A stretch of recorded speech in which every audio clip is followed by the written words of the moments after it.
जय श्री राम, जय श्री महाकाल। रेलवेज में आप फंसे हुए हो, बहुत सारे लोग अटके हुए हैं और रेलवेज में एकमात्र ऐसी कंपनी ऐसी लग रही है जो थोड़ी इन्वेस्टेबल लग सकती है एज ऑफ नाउ। उस कंपनी का नाम है आईआरसीटीसी। आईआरएफसी के ऊपर मैंने अच्छा खासा एक वीडियो डाला हुआ है और आप लोगों का काफ़ी अच्छा रिस्पांस भी आया था। उसी वीडियो में करीब 70 to 80 कमेंट्स इसी चीज़ के ऊपर हैं कि सर आईआरसीटीसी के ऊपर एक वीडियो बना दीजिए, क्या करें इस कंपनी में। देखिए, सबसे पहली चीज़ आईआरसीटीसी की अगर मैं बात करूँ ना, ये एक टिकट बुकिंग कंपनी है, ये रेलवेज की मोनोपोली कंपनी है, बराबर। अब इसके ऊपर जो मैं आपको डिटेल एनालिसिस बताने वाला हूँ, बट उसको ध्यान रखिएगा, ये कोई बाइंग सेलिंग रिकमेंडेशन नहीं है। इसको रिकमेंडेशन के हिसाब से मत देखिएगा, इसको प्योरली एजुकेशन पर्पस के हिसाब से देखिए और समझिए कि किस तरह से आईआरसीटीसी में अगर हमें देखना है फ्यूचर, तो कितने लंबे ड्यूरेशन तक रखना पड़ेगा और कहाँ तक हम इसको देख सकते हैं। और अगर आप इसके अलावा मेरा एक्सक्लूसिव कंटेंट देखना चाहते हो तो इस वीडियो के नीचे ज्वाइन या सब्सक्राइब का बटन है, उसको दबा दीजिए यार, और एक्सक्लूसिव ग्रुप का मेंबर बन जाइए। वहाँ पर मैं रेगुलर बेसिस पर market oriented small cap mid cap companies के ऊपर ढेरों कंटेंट डालता हूँ, ताकि आप लोगों को और क्लैरिटी मिले और आप अच्छा खासा पैसा खुद का बना पाए। मैं सबसे पहले आईआरसीटीसी की कुछ इंपॉर्टेंट चीज़ों के ऊपर बात करता हूँ।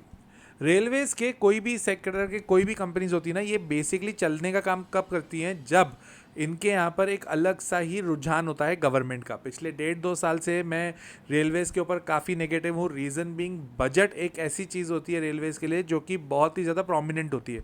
पिछले 2-1 बार से बजट में कुछ भी नहीं आ रहा है रेलवेज से रिलेटेड, बहुत ज़्यादा फ्रूटफुल चीज़ें तो नहीं आ रही। अब जब इतनी फ्रूटफुल आ ही नहीं रही है तो हम रेलवेज़ के ऊपर फोकस करें कैसे। आप कभी भी किसी कंपनी में इन्वेस्ट करोगे तो आप सबसे पहले क्या देखोगे, गवर्नमेंट का उस कंपनी में रुझान है या नहीं, गवर्नमेंट का उस सेक्टर में रुझान है या नहीं। गवर्नमेंट का ना ही इस सेक्टर में ना ही इस कंपनी में रुझान है, क्यों इन्वेस्ट करेंगे। सेम चीज़ आईआरएफसी वाले वीडियो में भी मैंने आपको बताई थी और क्लैरिटी रखी थी कि भैया अभी हमारे लिए रेलवेज़ का सेक्टर इतना इंपॉर्टेंट नहीं है। उसके अलावा है ना, सेमीकंडक्टर्स है, डिफेंस है, उसमें देखो रिन्यूएबल एनर्जी है, ये एक बहुत ही तगड़े सेक्टर है जहाँ पे अपन डाल रहे हैं पैसा। अब हमारे अंदर एक है ना अलग सा ही प्रॉब्लम क्रिएट होता है कि मैंने इस कंपनी में पैसा लगाया है, मजाल ये वाली कंपनी उड़ क्यों नहीं रही है, उड़ क्यों नहीं रही है, उड़ क्यों नहीं रही है। ये होता है, ये जनरल पब्लिक ट्रेड है। बट आपको थोड़ा सा लेवल अप करना पड़ेगा खुद को और समझना पड़ेगा कि ज़रूरी नहीं है कि जिस कंपनी में आपको लॉस हो आप उसी से ही अपना पैसा पूरा का पूरा निकालो। दूसरी चीज़ें भी हो सकती है जिससे आप अपना अच्छा खासा पैसा निकाल सकते हो, राइट। तो अब इसमें ऐसा क्या है, कब ऐसा होगा कि इसमें पैसा हमारा निकल पाएगा। आपको एक चीज़ बताता हूँ, आईआरसीटीसी बेसिकली क्या करती है, टिकटिंग कंपनी है। मतलब गो आई बीबो से ले लो, कहीं से भी ले लो, अगर आपको टिकट चाहिए रेलवेज़ की तो आपको आईआरसीटीसी पे जाना ही पड़ेगा, आज नहीं तो कल। ये सबको क्लियर है। अब इसके साथ में आप एक चीज़ ध्यान रखना, अगर ये खबर आती है कि रेलवेज़ के जो भी ट्रांसपोर्टेशन के जो भी मटेरियल्स हैं, मतलब जब एक जगह से दूसरी जगह पार्सल्स भी ट्रांसपोर्ट होते हैं ना, अगर वो चीज़ आईआरसीटीसी से ही होगी, ऐसी न्यूज़ चल रही है पिछले 1.5 साल से, बट ये अभी तक गवर्नमेंट की तरफ से किसी भी तरह का नोटिफिकेशन नहीं आया है, तो ये समझ में आना चाहिए। अगर वो खबर आ जाती है कि अब जितनी भी पार्सल बुकिंग से लेकर ट्रांसपोर्टेशन में ये जितना भी बुकिंग होता है गुड्स का एक जगह से दूसरी जगह वाला, अगर वो आईआरसीटीसी से होता है तो वो चीज़ एक बहुत ही बढ़िया बूस्ट होगी इस कंपनी के लिए, ये ध्यान रखिएगा। मतलब जैसे ही वो खबर आते हुए आपको दिखे, एकदम से एंटर कर लेना, कोई दिक्कत की बात नहीं, किसी से पूछने की कोई ज़रूरत नहीं है। हाँ, बट इसके साथ में जब तक वो चीज़ नहीं आती है तब तक मार्केट में आप बहुत ज़्यादा रेलवेज से अभी बहुत ज़्यादा एक्सपेक्ट मत करिएगा, क्योंकि रेलवेज यार देखो एक मैच्योर्ड सेक्शन है, एक सैचुरेटेड सेक्शन है। वहाँ पर आप सोचो कि एकदम नई लेवल की ग्रोथ होगी, तो ऐसा होना नहीं है। तो इसको क्लैरिटी बनाए रखो तो ज़्यादा बेहतर है। यूनिक मोनोपोली है रेलवेज़ की, कोई डाउट ही नहीं है इसमें। इसमें हमें बिल्कुल भी, नवरत्न कंपनी है, 1999 से बनी हुई है। टिकटिंग, केटरिंग और पैकेज्ड ड्रिंकिंग वाटर, रेल नीर आता है ना, आप एक बार नोट करना, अभी आप किसी भी रेलवे से अगर आप ट्रैवल करते हो तो आपको जो पानी आता है वो रेल नीर का ही आता है, वो आईआरसीटीसी का ही है, वहीं से पानी आता है। अब केटरिंग का इनका 47% का बिजनेस है। इंटरनेट टिकटिंग, इंटरनेट टिकटिंग का सिर्फ 30% है। मतलब जो खाना पीना आप लोग खा रहे हो मेनली वो बिजनेस से आ रहा है, 47% वहाँ से आ रहा है। आईआरसीटीसी का पहले चीज़ में दिमाग हमारे आ जाता है क्या, किस बात को लेके कि ये टिकटिंग कंपनी है, बट ये पूरी तरह से टिकटिंग है क्या, नहीं, मेनली ये केटरिंग कंपनी है। 47% इसका जो रेवेन्यू आता है वो केटरिंग से आता है। 30% ही आता है जो इंटरनेट टिकटिंग से आता है, पहले 54% था। मतलब केटरिंग का इन्होंने बिजनेस बढ़ा दिया। टूरिज्म, आजकल आप देखोगे आईआरसीटीसी की वेबसाइट पे जाओगे तो आपको, जैसे सपोज फॉर एग्जांपल हरिद्वार जाना है, तो हरिद्वार में जो होटल्स से होटल बुकिंग से लेके सब कुछ ये लोग करवा के देते हैं, पूरा पैकेज भी बना के देते हैं, तो that is a positive sign.